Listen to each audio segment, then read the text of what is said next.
Now back to Inside Real Estate. Here's Mike the Realtor. Hey, folks, we are back. InsideRealEstateRadio.com's website. InsideRealEstateRadio.com is the website. We're going to talk a little bit of business right now, get into the corporate world. We got a special guest on the line with us. We've got Sprint president of the Central Texas region and the Central South region, John Stevens, on the line with us. John, are you on the line with us? I am. Good morning. Good morning. How are we doing today? I'm fantastic. How about yourself? I am excellent myself as well. Thanks for calling in on a Sunday morning. Happy to do it. My pleasure. Well, there's been a lot going on with Sprint, and I've been interested, and always been interested in companies, that have great history, but also, have struggles. And then, there's these periods of turning around. And I've kind of noticed that about Sprint over the last few years, and in particular, when the new CEO came in a couple years ago, I was struck by some of the common sense things that he had said. And this is back from a Wall Street Journal interview. And I thought this was very funny. And he said, probably one of the most difficult turnarounds in the world. And he said he took on the challenge. I'm paraphrasing here, but it was hard for him to understand why a company of over $35 billion in revenue couldn't turn a profit. And I found that kind of funny. And he said a company that has more customers than the population of Canada, and one of the highest average revenue per user figures in the world, that they couldn't turn a profit. And so, he's taken it on, and the people that he's brought on board have taken it on to turn the company around. And I've kind of seen this turnaround happening. And so I was really excited to talk to you about it. No, I appreciate you being honest. It's funny, you think about the quote that Marcelo shared there, and you look at the components that we had to work with as an organization. It is staggering that a company as large and successful as Sprint in the past had struggled financially. And I liken it a lot to, it's a really rare opportunity as we've been bringing on new executives and talent. You've really been talking about how often are you going to get a chance to work for a startup that's also a Fortune 100 company. That's really what it's been like as we've, top to bottom, really re-architected the way we do business. Unfortunately, we had some legacy practices. We had a merger with Nextel that probably wasn't, handled in the most efficient manner, that led to some problems. And it's really been an exciting last few years as we put a plan in place. We brought the talent in to help us execute it. We've executed, and we've seen amazing results from doing that. And in 2016 in particular, really, really exciting year for the company. Yeah, absolutely. And I noticed you guys, it looks like, just brought on a new COO.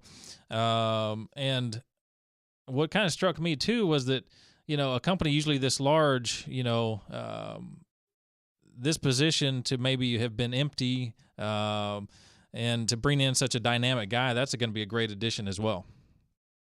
Yeah, it's funny. If you look at our senior leadership team as an organization, it looks really more like the United Nations. I mean, if you go across, what Marcelo has done an amazing job of is not been stuck or beholden to looking at maybe some of the traditional candidates, or also just the United States. I mean, we've got our technology leaders who've helped us build the best networks in both Japan and even Australia and Germany. We've got marketing leaders, I think, from Brazil, in Southern Europe. We've got a CFO who's worked in Hong Kong and Australia. I mean, if you think about the global reach, and that's the great thing about Marcel that he's done, is he's really looked for folks that across the not only the industry, but just across the globe, that have experience in turnarounds, which is really important to us, and also being disruptive in the marketplace. And I think it's been a fantastic journey to see all these folks come on and be able to learn from them. Yeah, and I really do think that that's what, a lot of companies need. I think a lot of companies, have gotten bogged down maybe over the last couple decades for one reason or another, and you kind of need those out-of-the-box thinkers. And I just think it's a great thing that, you guys brought such a dynamic team on board. Let's talk about the Super Bowl. I mean, you guys had, you guys have really been working in Houston to kind of transform some of the behind the scenes things that make everything work. I was reading some news, and there was nearly 5 terabytes of data consumed, just during the Super Bowl, in and around the Super Bowl. And you guys put a lot of work and effort into the infrastructure in Houston and in many markets. But, obviously Super Bowl being there was huge for you. Talk a little bit about that. Yeah, it was a really proud moment for us. And as you mentioned, the amount of data consumption, you think about mobile users today, and you go to a game a few years ago and it was phone in pocket just because you were enthralled in the game. But today, with the way that customers view and enjoy entertainment, even sports, I mean, you're posting back and forth with your friends as you're going on there, you're updating your social feeds, you're looking at maybe additional feeds for additional insight and commentary on the game. I mean, it really is a digital way that we consume even live entertainment. And so it's imperative that customers have an ability to be able to do that. And as you know, and a lot of times in public venues, you get 70, 80, even 100,000 people in one spot. It's been something that's been difficult for wireless networks in the past to be able to handle.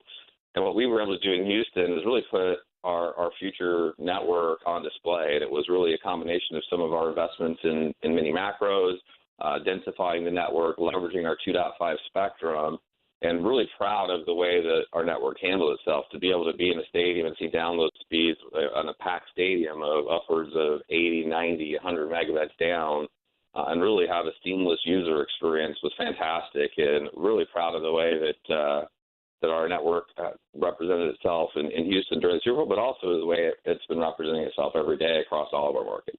Right.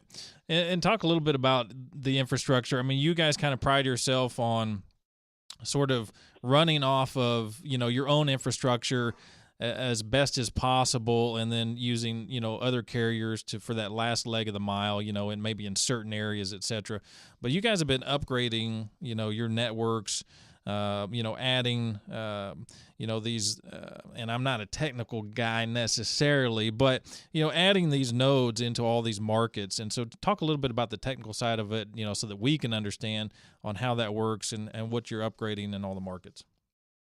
Yeah, at the end of the day, for all of us at wireless carriers, that's our product, right? And, we don't sell phones. A lot of people believe that that's what we do, but we're really selling a network. And it's critical that we've got a great product there. Sprint's spent significant time and money over the last several years in investing in that. And a couple of things that make our network unique is Sprint has the largest spectrum holdings of any of the U.S. carriers. So if you think about, we own more spectrum than Verizon, more spectrum than AT&T, more spectrum than T-Mobile, to a significant degree. And what spectrum does is it allows you to be able to have capacity, so to be able to add more subscribers and to put more data tonnage, but it also allows you to be able to leverage that towards speeds. And with technologies like, 2-channel carrier aggregation and 3-channel carrier aggregation allows us to essentially band that spectrum together and get a wider pipe, if you will, for faster speeds. So we've been able to see that. We're actually, according to Nielsen, we have the fastest network. If you went and quizzed a lot of people and said, hey,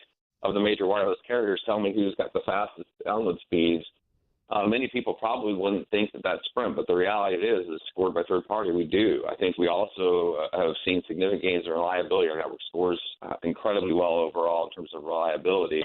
And if you look at companies like J.D. Power that really are consumer advocates or measure satisfaction, our network scores second best among all carriers with them. So it's an investment that we've made. A lot of people say they're making investment, but the proof is actually in the results that we've gotten from our network and also some of the endorsements we've gotten from third parties.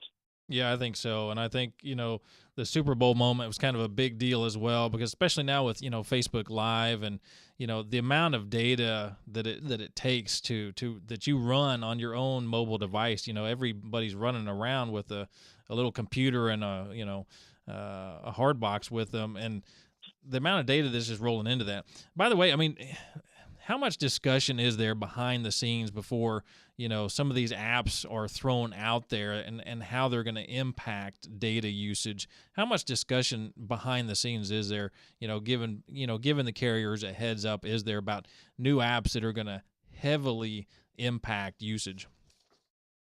Yeah, it's really a community, and we have both a team from an engineering, from a user experience, from even marketing, believe it or not, that looks forward and says, hey, here's what's becoming in terms of a customer's user profile and usage profile, I should say, and the things that they're anticipating doing. They're trying to keep an eye on the roadmap. It's not only in terms of specific apps, but in terms of technologies like wearables and video streaming and virtual reality get to be a bigger part of what we do. Those dramatically increase tonnage. And if you look at the growth curve for data usage because of what you just described, it really is an exponential curve. And so we have to not only be thinking about how do we build our network to be able to handle the capacity needs today, but if we think about things moving to 3D and virtual reality, as I just described, and really the Internet of Things, where, I mean, it's crazy, but today I can actually turn on my washing machine from another city. It's something that seems so foreign. Like, we got every device is really connected, and what connects all of those devices and allows people to do that is a mobile network. So you're absolutely right. The tonnage is incredible, and it puts amazing demand on a wireless network, which is why, again, Sprint's spectrum holding and our position as having more than anybody bodes incredibly well for us going forward with those future usages. Right. Well, and I love the new advertising campaigns. I mean, I think they're smart. I also think they're common sense. I think they're going to appeal to a lot of people. They're very comedic as well. But some of the nuts and bolts, like here's a new plan, 5 lines, unlimited data, talk, and text for $90 a month. And that's a heck of a deal as well. So there's some great deals to bring people over as well. And I think now's the right time because I think there's so many legacy users that have just been with one carrier for a long time that are tired of being, maybe overcharged for so many years or even a decade or more, that are ready to make a move. And so I just think the advertising right now, the marketing is very smart. I'm an old marketing veteran. So I think right now it's very smart from my opinion. I think it really looks good. Let's talk a little bit about stock for a second, though. Last 5 years, kind of say $6 up to maybe $11 right around when Marcelo came in, and then it's kind of around $9 right now. What are the projections on the stock? Without getting into the talk about specifics of financial performance, I mean, we really believe, as I talked at the beginning of this, that we've got the chance to have one of the best turnarounds in company history. And if you go look over the last 11 quarters now, we've had the best performing stock of all the wireless carriers in terms of growth. And, obviously you say that because it started in a pretty rough position, right? Right. I think what you're starting to see reflected in the stock is a couple of things that we expect to continue. I think the first being subscriber addition. So one of the things that's really important in the wireless is, hey, are you growing subscribers versus losing subscriber? And we've actually added more subscribers than anybody other than T-Mobile. We've actually outgained Verizon and AT&T, who are twice our size. So if you think about that, and we've actually been taking customers and market share from them. So I think that's one of the big pillars. The other thing is just getting our cash position in place. You talked about what Marcelo said when he came on board about how is a company at $38 billion not turning a profit? Well, we've done that, right? So we've been able to both improve our free cash flow as well as our operating earnings, and we've done it really by just get the smart common sense about, hey, let's structure the business the right way. And we in 2015 we took about $1.3 billion of cost out of the company. We're on pace, scheduled to do almost $2 billion in 2016, fiscal 2016. So I think in terms of the stock, it's just working the plan that we already had in place, continuing to take costs out of the business and adding subscribers. And that's a winning formula, right? Any business model, hey, we're going to add more revenue and take costs out. Not many companies can do both of those things at the same time. We have and have plans to continue to do so, and I think the stock will continue to perform favorably as we do that. Yeah, I think it will ultimately reflect it as well, and there's been such a massive turnaround. But like you say, doing all those things and still, investing in the infrastructure, planning ahead, and doing all of those things at the same time, difficult when you're kind of making a turnaround. But all the gains you guys have made been very impressive, as for me, for an outsider, as I like to follow different companies. So very impressive, and I really enjoyed spending a few minutes with you this morning and talking about it. Mike, it's been my pleasure. I really appreciate you having me on, and look forward to listening to you. And again, anything else that we can share with Sprint, always happy to. Absolutely, yeah. Hopefully we can have you on another time. And Again, appreciate it. Have a good Sunday morning. Hey, folks, we've been on the phone here with John Stevens, president over at Central Region for Sprint, kind of the Central South region. And, folks, we're going to take a short break. We'll see you in a few.